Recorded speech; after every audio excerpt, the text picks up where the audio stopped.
This is a Vantage Point with Pastor Henry podcast.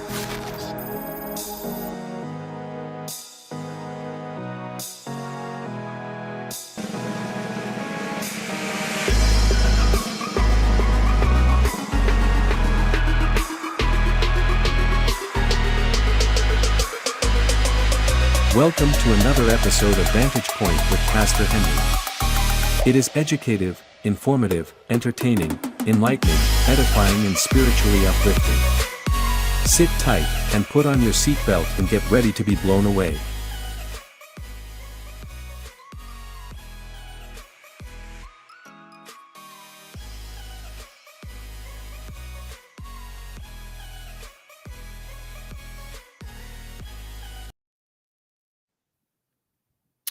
Hello, good morning, good afternoon, good day, everybody.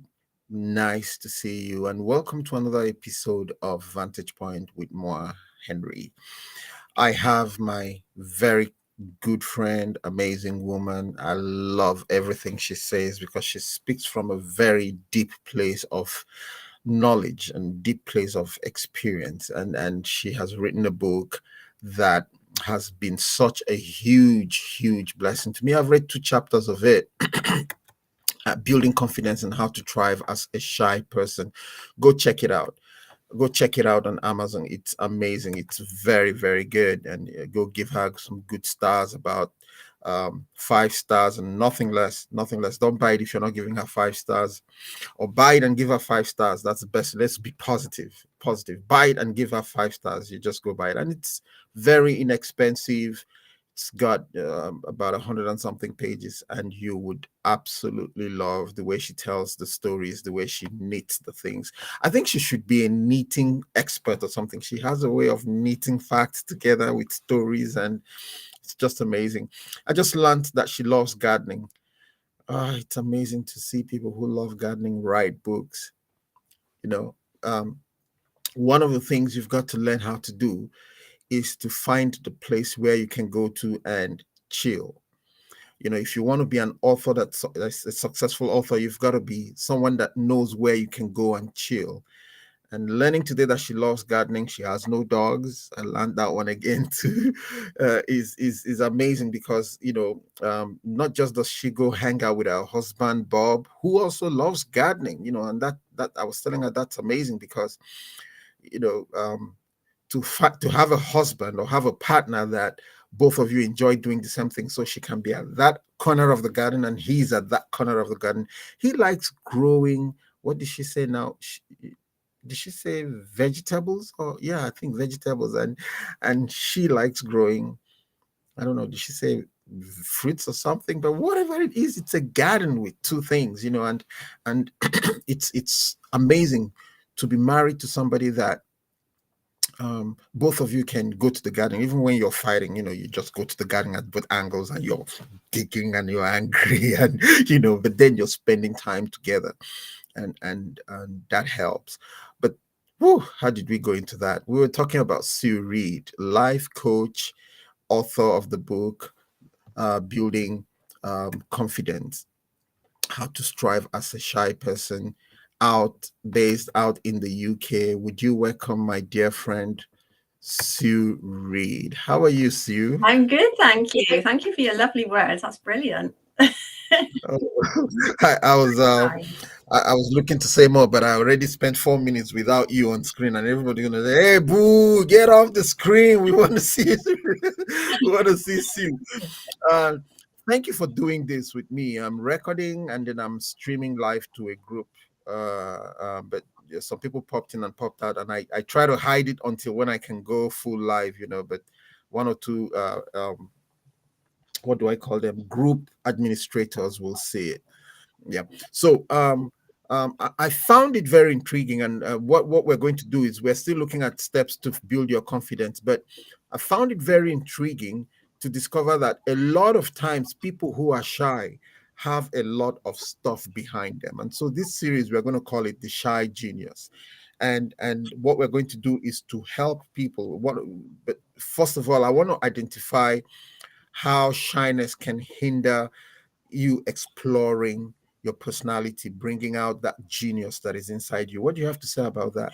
Yeah, I think that's a really good point, because I think when you're shy, I mean, a shy person and somebody who's not shy, they've probably got the same amount of knowledge, talents to offer, gifts to offer to the world. But the person that's shy wants to keep them hidden because they're frightened of being judged. So they tend not to push themselves forward, which is a real shame, because it means that if they don't make that move, then, people just aren't going to know what their gifts actually are. And we've all got gifts and talents. We shouldn't hide them.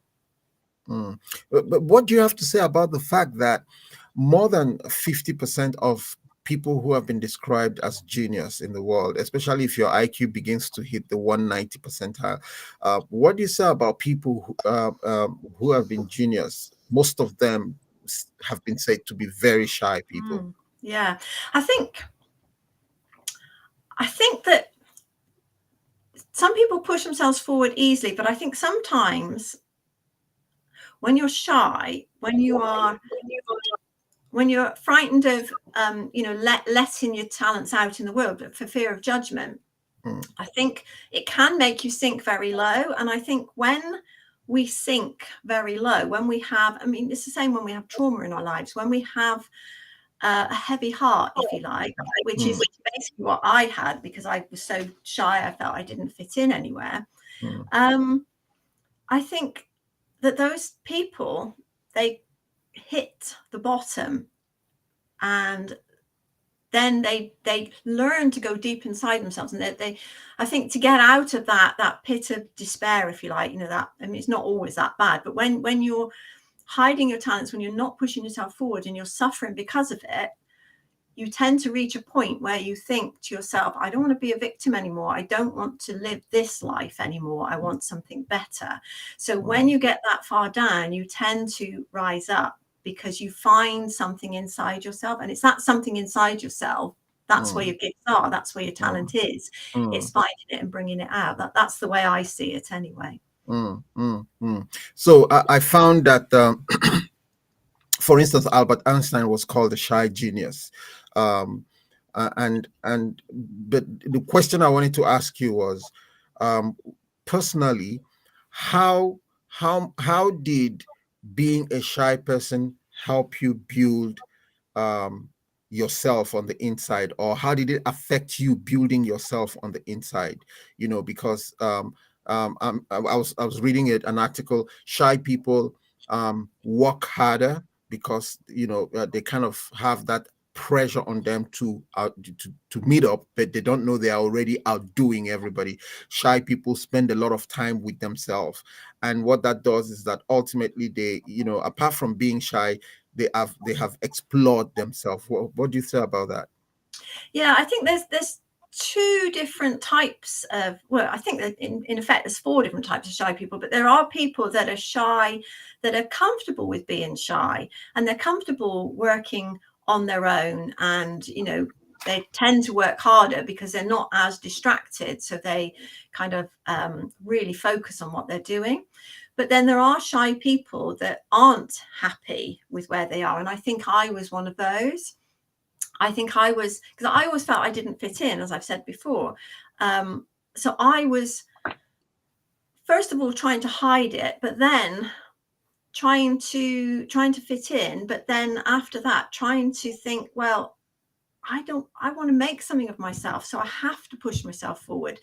So I think there are people that are secure being shy, and they will work harder because they like to be on their own, they're introverts. And there are other people that they don't, not secure being shy, they don't want to be shy, so they try to compensate for that by working hard, and trying to maybe prove themselves in some way, which I think that was definitely what I was trying to do, prove myself. Amazing. Excuse me. There is a saying that every one of us, even the most extroverted person, has an amount of shyness in them. What do you say about that? I think nobody is 100% shy and nobody is 100% extrovert, because I think alongside shyness you have self-confidence, and when you're shy you tend to be lacking in self-confidence. Now, self-confidence, you can't easily be self-confident in every area, because there's always going to be something you don't know and you need to learn, but you might have the self-confidence to know that you can have the ability to learn it.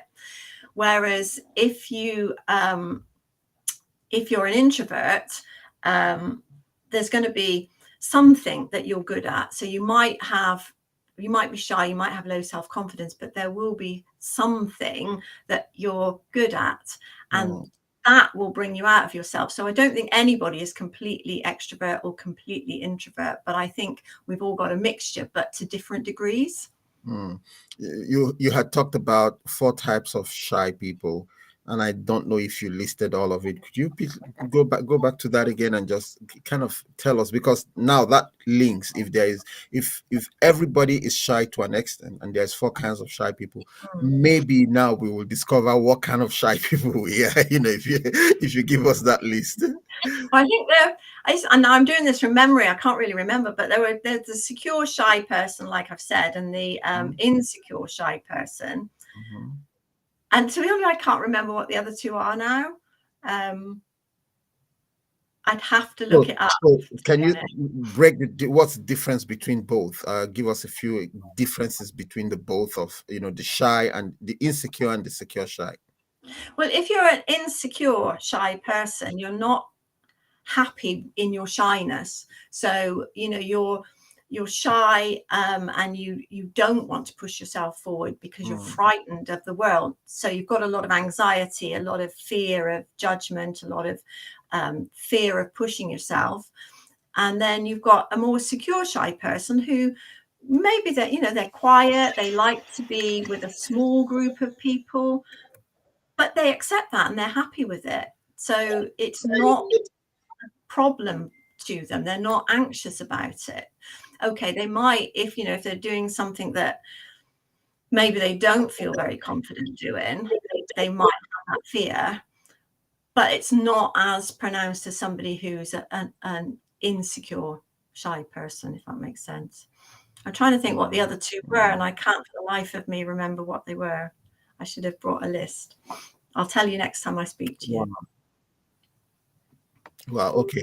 So help me understand then. How does your shyness affect even just basic things you do? For instance, there are those who are insecure shy. How does that affect the simple things you do in life? How does it? Because I heard that sometimes you could have the best touch to an event or to a thing, but your shyness limits your ability to execute it perfectly. How does that affect it? How does shyness affect the things people do in life? Yeah. Okay. So, say I am really good at, I'm an expert in knitting, for example. So I'm really good at knitting. I know all about it. It's what I like to do because, for example, I'm a shy person and I sit and I knit on my own and I make beautiful clothes. And somebody says to me, well, you make such beautiful clothes. I want you to come and be on my podcast and tell everybody about your knitting skills and bring some of your work and show them what you've done. If I'm an insecure, shy person, I think, no, I can't do that. I really, really cannot do that. Even though I'm really good and I know that the work I've done is brilliant, there is no way on this earth I could sit and talk on a podcast. I mean, you might get me to sit here, but I'd be very guarded and very careful about what I said. And I'd be worried that I'm looking stupid because you're asking me questions and I'm not really answering them because I'm just so scared of being judged. Whereas if I'm a shy, secure person, I'll come on the show I'll show you what I've done. I mean, I won't be extrovert. I won't be, oh, look, I've made all this. It's absolutely beautiful. I'd be like, well, I've made this and it's not as brilliant as it could be. I'd probably be putting myself down because I'm quite a shy, not very confident person, but I'd still be there showing you what I've done. Wow. So quickly, if before we go on a break, give us a few things people who are shy should learn to do, like daily practices. I know last time you were with me, you talked about journaling and stuff like that, but can you be a little bit more detailed and practical about things people can begin to do to begin to overcome Yeah. shyness as a Yeah. yeah. I was going to say, because these are things that I did because I don't consider myself to be shy anymore. I consider myself to still be introverted and still quiet, like my own company. But so what would you do? Journaling, definitely. Journaling, definitely. That's because just write about how you feel from day to day. Affirmations. So looking in the mirror and telling yourself, I can do this. I'm a great person. I have great conversations with people. Just the more you tell your brain stuff, the more it starts to believe you. You actually make tracks in your brain the more you tell yourself positive things, and you start to believe them. And if you believe them, you're going to act them. I would definitely smile more. A lot of shy people tend to look at the floor. They don't hold eye contact. So I would try and hold up eye contact and smile. I would try and make conversation. And the thing is, shy people worry about making conversation because they think that, they're going to laugh at me. They're going to think I'm weird. Why am I talking to them? But if you just ask somebody about themselves, people love to talk about themselves. So this is a really good tip, actually, if you're ever stuck for something to say in a conversation, just ask the person something about them and let them take the conversation, and then you just feed back on that. It's a much easier way to have a conversation than to keep trying to think of answers to the questions that are coming to you. Wow. We'll be right back.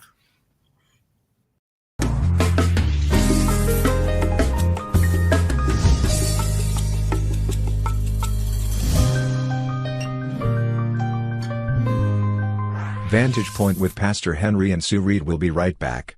Don't go anywhere.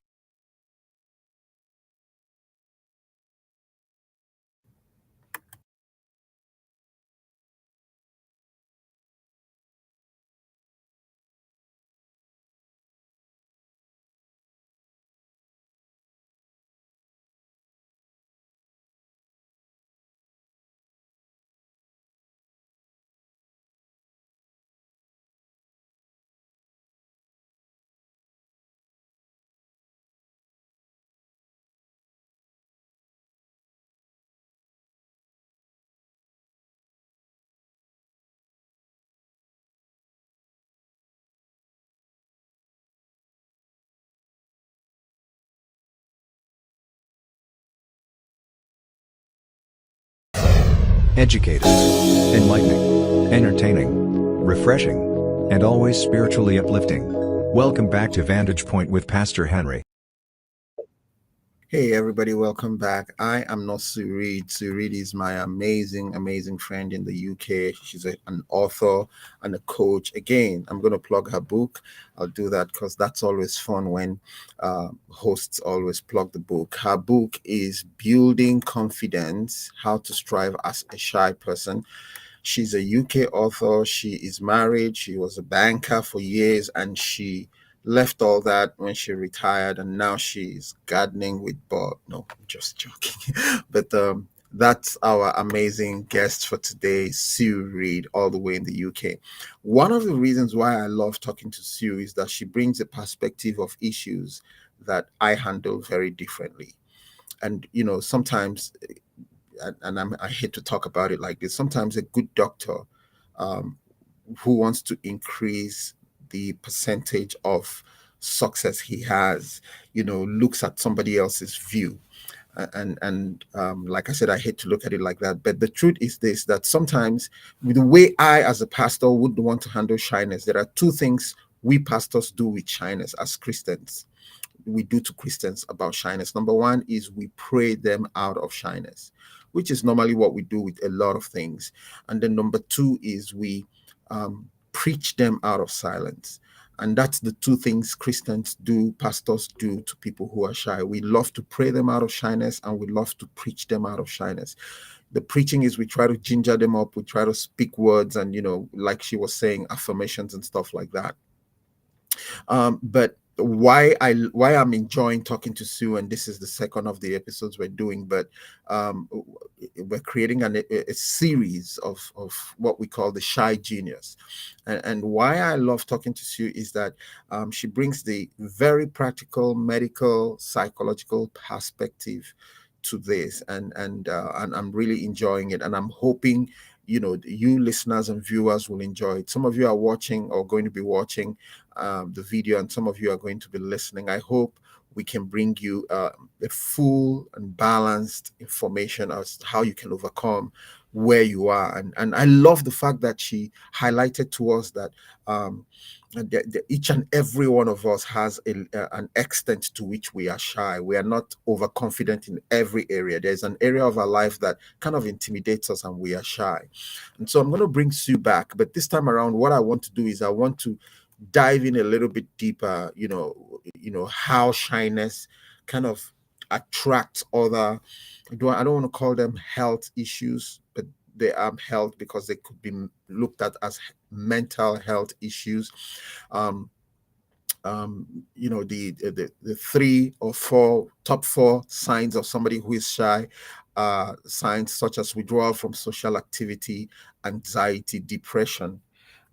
Those 3 are the top 3 signs of somebody who is shy, and those who in the mental health sector always try to look at it as a health situation. So today, one of the things we're going to do is look at how does being shy lead to being anxious, or how does shyness lead to anxiety.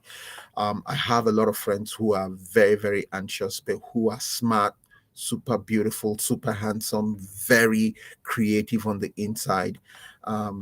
Let's bring Sue back, because I'm talking as a pastor and I need to listen to some of these as a psychologist. Dr. Sue, that's what I'm going to cast. Dr. Sue, tell me, why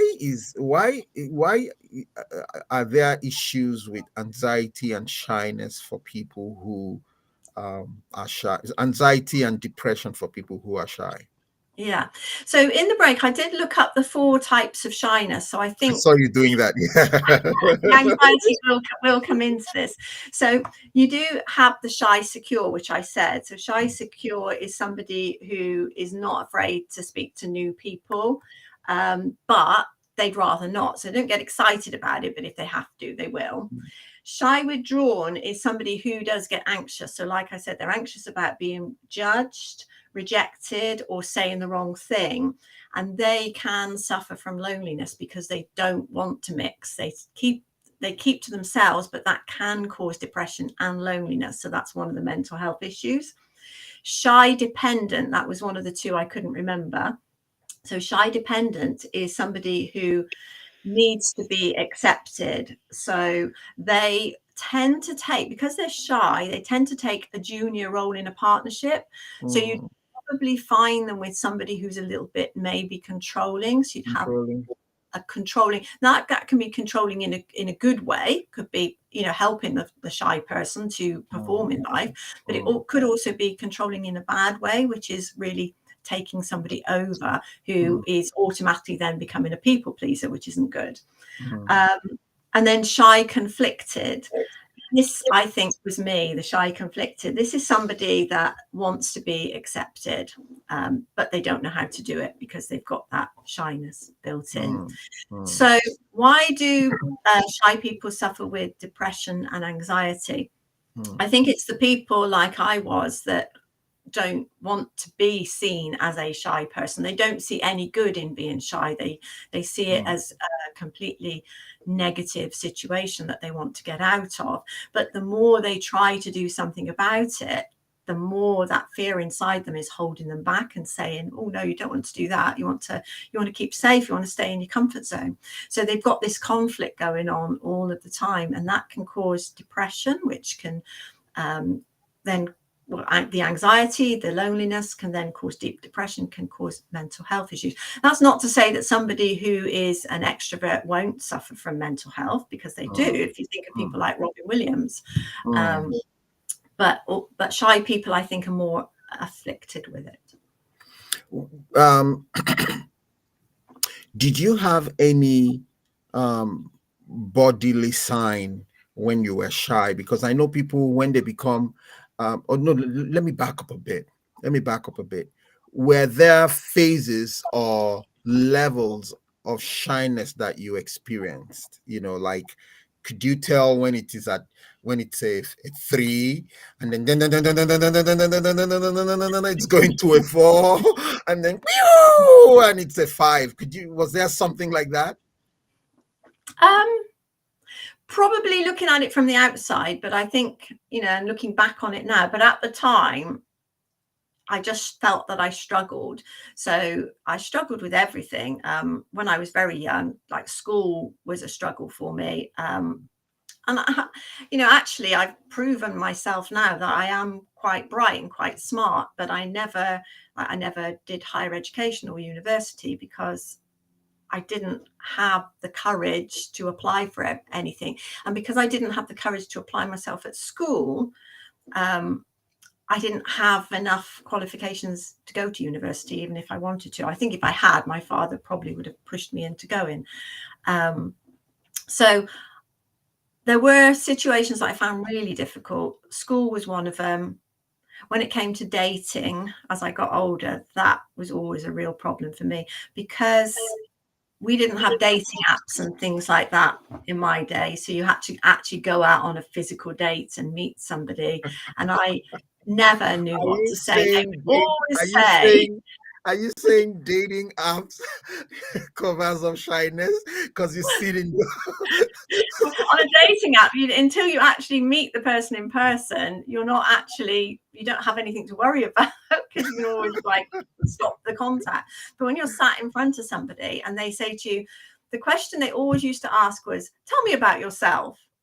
And I could not think of anything to say about myself at all. Nothing. So I just clam up and just sit there. Yeah.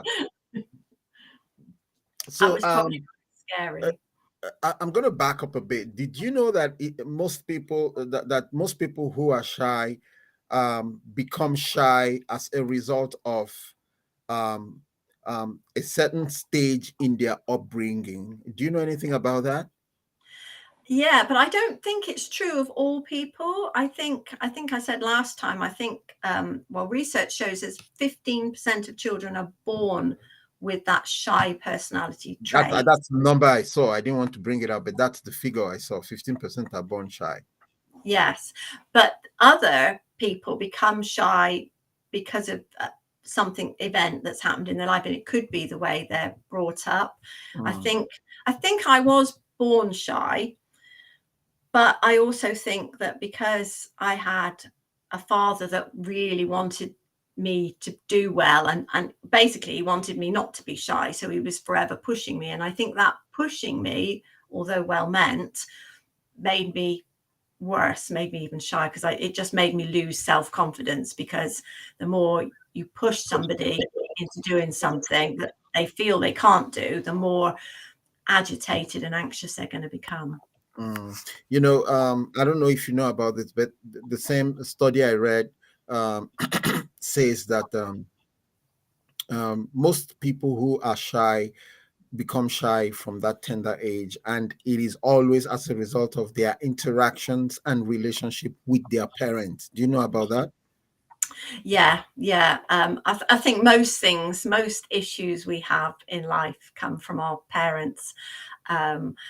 Whether that is changing now in modern society, but I know from my generation, there's a lot of issues that people have because of the way their parents interacted with them. My parents, my father worked a lot. He was like in those days, the man went to work, woman stayed at home.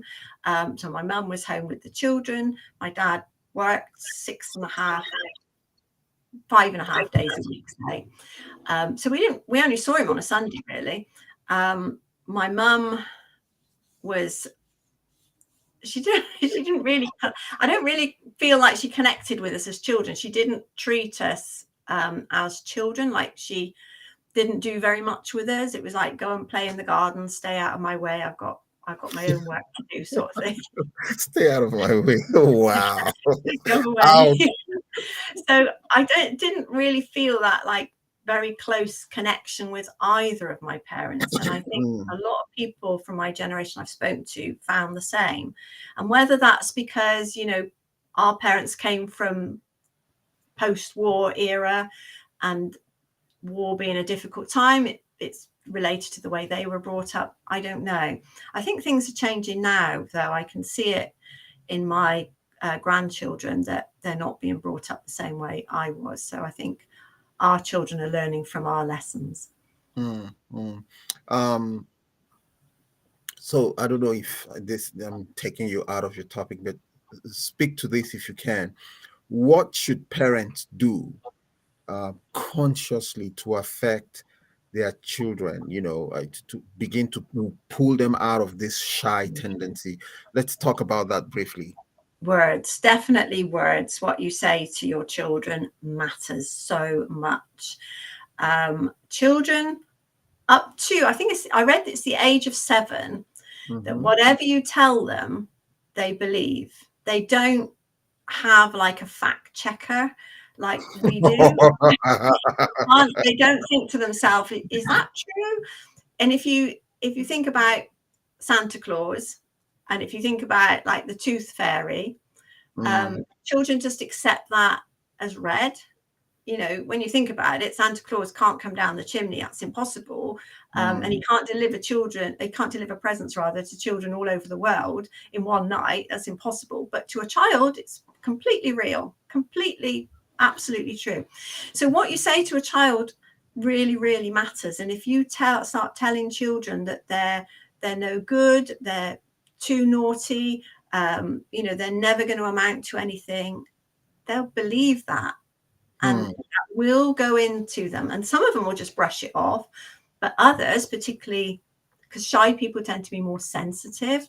So if they absorb that, they grow up thinking, not good enough, just not good enough, just not good enough. That's not a good way to live.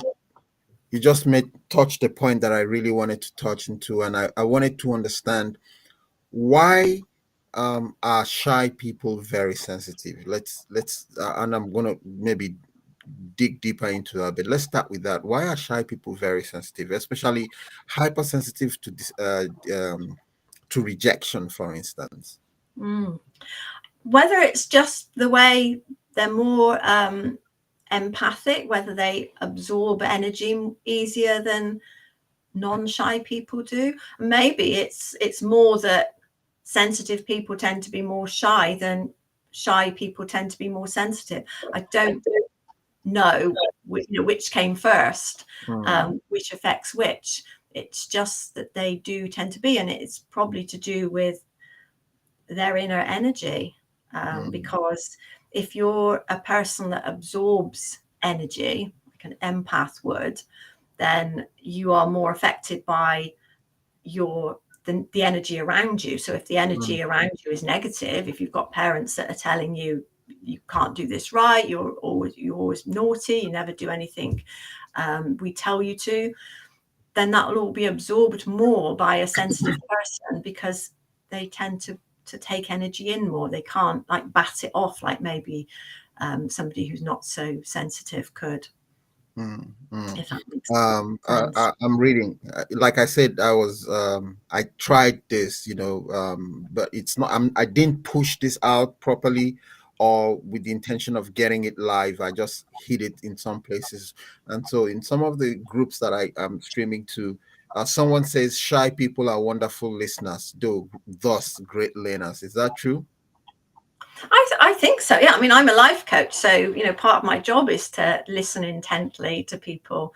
So, and I think all my life I've been able to, despite being shy, I've always been able to build up a good rapport with people. When I started work, I could really relate to my customers when I worked in a bank.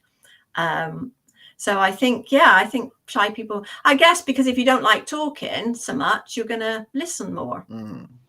So it's actually a problem of because you can't talk much, not because you are listening much. Is that what you're saying? I guess it's a preference, isn't it? I guess if you're more the sort of person that likes to sit back and not say too much, you're going to listen more, which is a really good skill to have for anybody, to be able to listen. Because again, in this day and age where people are rushing around all the time, they don't tend to listen anymore to what the other person's saying. They're more eager to get their own point across. Can you help us differentiate between anxiety and shyness? Anxiety is a mental health condition. So an anxiety is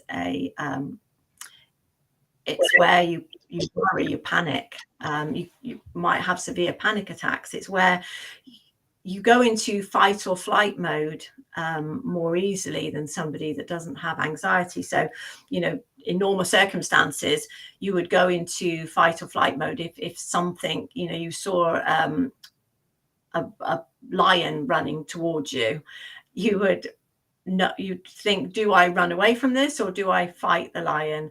Or if a person is threatening you, you think, do I run away or do I try and fight? So that's your fight or flight mode, which in an anxious person, the least thing can set them off. Well, they'll have a trigger. So it could be, again, going back to my knitting example, if you're asking me to go on your podcast and talk about knitting, and I'm a really shy person, then I could really freeze at that and think, oh my God, this is terrible. It's not going to work out. And then my heart will stop beating. It would be exactly the same symptoms that you'd get if you were in that dangerous situation, because that's what your nervous system thinks you're telling it.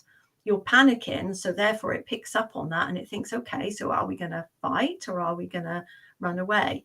And of course, then nothing actually bad happens. So you're left with that stress, and that's not good for you, to have stress building up inside you. So anxiety is not a good thing to have, whether you're shy or not. Is it possible to have anxiety issues and not be shy?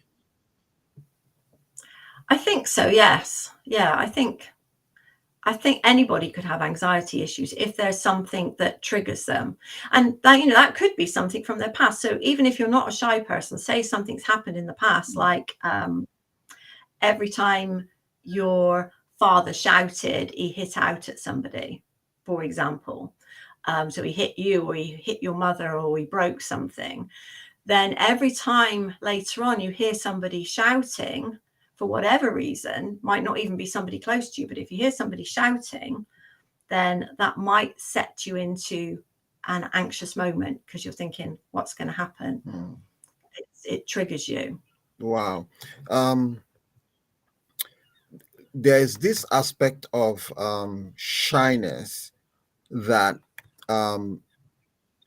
no, sorry, let me back up a bit, because there's just so many questions I have for you. How true is it that shy people make less mistakes? And I don't know if I want to put you in a pit and just say, talk about that, because they do very little, but just there's so much about it, around it. Then it's not just about being shy, but talk about shy people making less mistakes in life. I guess if you are a person who is not so distracted, so because you're shy and you like your own company, and you tend to be more focused on your work, you're not going to be so distracted, so therefore you're less likely to make mistakes. Whereas if you're maybe somebody who's more extroverted, and you might be like, oh, what's going on over there? Oh, let me join in that conversation. Oh, what's happening there? So you might, like, your mind might be all over the place, in which case you're not focused on what you're doing, which means that you're more likely to make a mistake. So I don't think shy people are naturally less likely to make a mistake. I think they're just more focused on their work than somebody who's not shy. Okay, one more. Is it true that shy people live with a lot of regret? Again, it depends on, I think, which of the 4 types of shy person they are. But if you are conflicted, then yes, you'd be regretting the things you've missed. I think anybody who has been held back by their shyness might come to a stage in their life when they look back and they think, well, all those things that I really, really wanted to do and I never did because I hadn't got the confidence, then yeah, you would be regretful. Are you aware of any group of people who, or have you ever encountered people who are shy and love their shyness? I've encountered people that are happy with it. I can think of one of my clients I had who was very shy, but she was happy that way. She said, I don't want to meet new people. I have a close circle of friends that I've known since school. I see them, even though I've moved away from the area, I still keep in regular contact, which is where the internet is great. And I see them when I can. I have no problem in being shy. So yeah, no, I don't think it would be a barrier to everybody. I think some people are just, I think you have to accept things as they are. I mean, I always tell people to start from where they are now, at whatever point you're at now. So if you're shy now, but you want to change things, just accept that you're shy and then just try and improve a little bit every day. Don't try to make a sudden leap from one to the other. There's 2 questions I want to ask, but one takes us back to the very, very beginning, which is why is shyness even a problem? Why don't we accept people who are shy for being shy? Why do we have to solve the problem of shyness? And I'm asking it not from an inquisitive place. I'm just trying to, let's back up. If we are trying to solve shyness as a problem, what is the problem with shyness? Why do we look at it as a mental health issue? Why is it something that needs to be fixed? Why is it bad? And let's see what you say about that. Okay, so I don't think shyness is bad. I don't think it's a bad thing at all. I don't think it needs to be fixed. I don't think anybody really needs to be fixed because they've got everything they need already inside them. They just need to find it. But I think that the issues that shyness can bring need to be not so much fixed but helped. So things like lack of self-confidence, lack of self-esteem, lack of self-worth, these things that where you don't have a good opinion of yourself, that's the things that will hold you back. That's the things that will make you ill in the end if you don't do something about it. Okay. I'm also looking at a bunch of questions that I have to ask you here, but good thing is that we have another session on Thursday. We'll be talking with Sue Reed again on Thursday. But do you have an idea of what a doctor or a medical professional or a mental health professional would do to somebody who is shy to get them out of shyness? Well, I think if somebody went to I'm a life coach, so if I qualify as a health professional, if somebody came to me and said, look, I'm shy, I don't want to be shy anymore, the sort of things that I would do that I imagine a health practitioner would also say would be, well, what situations are you shy in? Why do you think that's a problem. For example, with my dating shyness, why was that a problem? Why can I not think of things to say? And I probably get myself, and this is what I do with my clients anyway, get them to write out what I call a greatness list. So a list of all the things that you've done, you've achieved in your life, all the things you're good at, all the great things people have said to you. Just make a huge long list.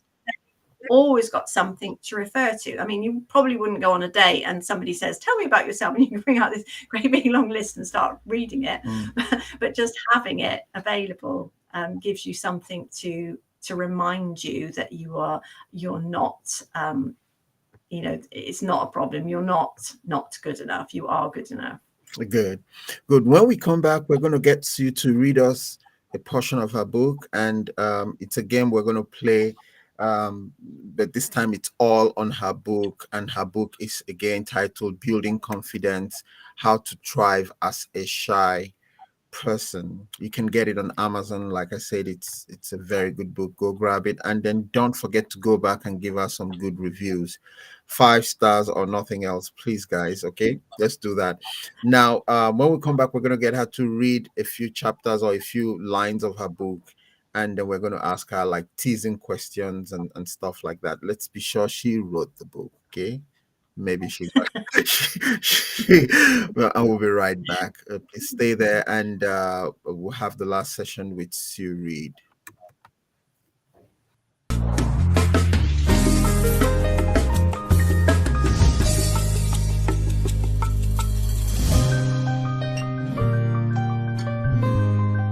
Vantage Point with Pastor Henry and Sue Reed will be right back. Don't go anywhere.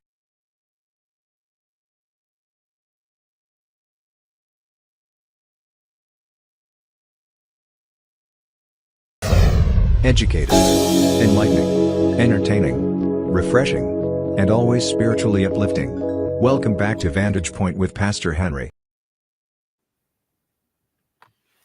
Hey, welcome back. I have Sue Reed with me, and we've been talking about the shy genius, and we've gone through a bunch of things, and I am so excited at the prospect of going to edit this and bring it down to the episodes that we have in mind for you guys. There's been a lot that we've talked about, and I see this as something that people would really identify with and want to hear more about. But today we're going to end this session by playing some fun games with Sue, and then we'll see if she really wrote this book or if she got Bob to write it while she was fiddling with fruits and veggies in the garden. We'll find out. We'll find out in a second. Good to see you again, Sue. How are you doing? I'm good, thank you. You better tell us the truth. Did you write this book? I know it's all your story, or I did write it, but I haven't read it since I wrote it. So whether I can actually remember it or not is another thing. Do you have a copy right there? Do you have a copy? I've got a copy. Yep, got Let's my book see it. here. Yep. So that's what it looks like on Amazon. That's what it looks Guys, like. building confidence, how to thrive as a shy person. You can tell that's a teacher's book, right? You see the way she put the cover. She's a teacher in person. Okay, good. So let's play some games with you. And so like we do, I'm gonna give, there's 1 to 25. And then you'll pick a number. So we're going to do 5 of it. You pick a number, and I'll ask you the question from that number. Okay. So let's play Vantage Point quiz. We have Sue Reed all the way from UK. I'm joking. Can't be. Okay, good. You go. Number. No number. 12. Okay. From chapter 12. What's your book talking about? Am I allowed to look? You're allowed to look. You're allowed to look at just the title. 1 second, and then that's it. Okay. Well, the thing is, I've only got 5 chapters in the book, so You've only got chapters. Okay, page 12. Page 12. That's better. Okay. All right. Yeah. So page 12 is talking about when I left school and started work. Explain. What part of it? What does it have to do with the book? Oh, that's right. Yeah. So So I left home. So when I was 22, I left home and I moved into rented accommodation, shared accommodation with 3 other people. And on the one hand, I thought that was great because I was away from my parents. But on the other hand, young people who aren't shy like I was, they like to have parties. So they would have parties every weekend. And as a shy, introverted person, I found that very, very difficult. So I used to try going to bed while the party was going on and forever telling people to get out my room. That has just made me, there's a bunch of questions I'm going to have to ask you from that one when we come back on Thursday. So please, but next number. Next number, 1 to 25. I would say 7. Okay. Is there any movie? Do you make any? I don't know what I'm saying here, but technically, but the question is there any movie in your book? Do you talk about Movie? Yeah, do you talk movie? Do you talk about anything from The Matrix? Yeah, I mentioned the Matrix. What about the Matrix? My goodness. I put a quote in there where Morpheus says to Neo, it's something like, I can show you the door, but you're the one that has to walk through it. Yeah. And what that means is, I can help you, but you are the one that needs to take That's the red and the blue pill set. Yes. Wow, that's good. We should ask you more movie questions. I'm joking. Next number. 11. Number 11. What chapter would you say is the most powerful and most inspirational in your book? I would say it's all inspirational. Oh, give me a break. I think the one that most people say they've got the most out of was the one where I am talking about my desire to fit in, where I don't know whether you've come to this bit yet, where I've trying to get in with what I called the cool gang at school, and getting horribly rejected by what I thought was the most popular school girl in school, but she was probably one of the not very nice people in school. Next. 5. Number 5. What would you title your next book?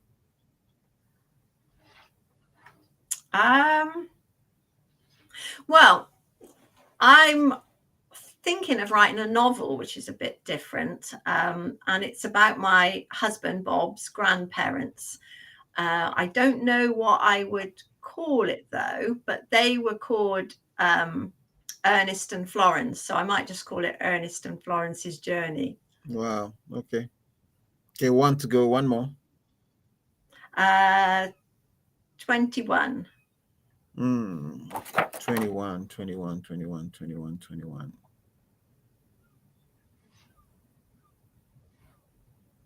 What part of your book do you still have issues with as a person?